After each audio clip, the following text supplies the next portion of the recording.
Hi, welcome back. ഇന്ന് നമുക്ക് chicken കൊണ്ടുള്ളൊരു pani puri തയ്യാറാക്കാം. അതിനായി നമുക്ക് കടയിൽ നിന്ന് തന്നെ ഈ പൂരി കിട്ടുന്നതാണ്. അത് നമുക്ക് വാങ്ങിച്ച് എണ്ണയിലിട്ട് നന്നായിട്ടൊന്ന് ഫ്രൈ ചെയ്തെടുക്കാം. എന്ന് വെച്ചാൽ ഇത് ഫ്രൈ ചെയ്യുമ്പോൾ നമ്മൾ ഇട്ട് കഴിഞ്ഞാൽ നമ്മൾ തിരിച്ചിടണ്ട, അത് തന്നെ അങ്ങ് താനെ തിരിഞ്ഞങ്ങ് വന്നോളും. നല്ല രസമുണ്ട് കാണാനായിട്ട്. നമുക്കതിനായിട്ട് വേണ്ടുന്നത് നോക്കാം. അതിനായി ആദ്യം നമുക്ക് ചിക്കൻ ഒന്ന് പാനിലോട്ടിട്ടൊന്ന് നമുക്കൊന്ന് ഫ്രൈ ചെയ്തെടുക്കാം. ഞാൻ ഒന്ന് വേവിച്ചെടുത്തതാണ്. കുരുമുളകും മഞ്ഞൾപ്പൊടിയും ഉപ്പും ഇട്ട് വേവിച്ചതാണ്. ഇത് നമ്മൾ ഒന്ന് ചെറുതായിട്ടൊന്ന് ഫ്രൈ ചെയ്തെടുക്കാം. ചിക്കൻ നമ്മൾ ഫ്രൈ ചെയ്തെടുത്തത് ഇതൊരു പാത്രത്തിലോട്ട് മാറ്റാം. നമ്മൾ വേവിച്ചതായതുകൊണ്ട് ജസ്റ്റ് ഒന്ന് ഒരല്പം എണ്ണ ഒഴിച്ചൊന്ന് ഫ്രൈ ചെയ്തെടുത്തതാണ്.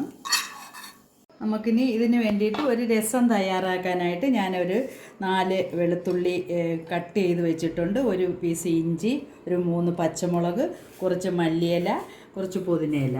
ഇതെല്ലാം കൂടെ നമുക്ക് മിക്സിയിലിട്ടൊന്ന് അടിച്ചെടുക്കാം.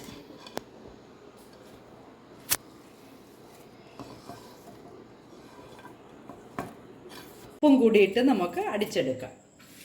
അടിച്ചെടുത്ത രസം ഇതിലോട്ട് ഒഴിക്കാം. ഇനി നമുക്ക് കുറച്ച് വെള്ളം കൂടി ഒഴിക്കാം.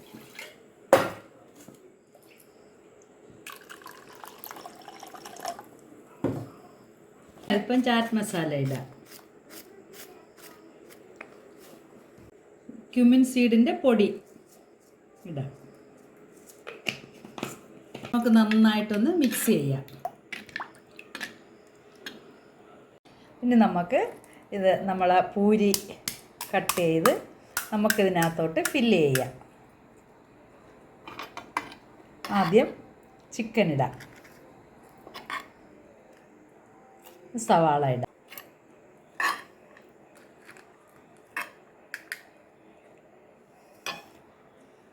അല്പം സോസ് ഒഴിക്കാം. നമ്മളെ രസം ഒഴിക്കാം.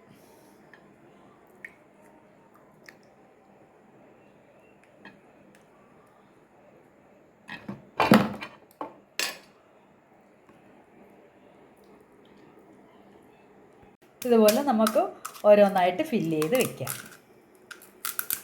അങ്ങനെ നമ്മൾ ചിക്കൻ പാനിപൂരി റെഡി ആയിട്ടുണ്ട്. നല്ല അടിപൊളി ടേസ്റ്റാണ്. നിങ്ങളൊന്ന് ഇത് ട്രൈ ചെയ്ത് നോക്കണേ. നമുക്കൊന്ന് ട്രൈ ചെയ്ത് നോക്കാം. ഒന്ന് കഴിച്ച് നോക്കാം. ബിസ്മില്ലാ.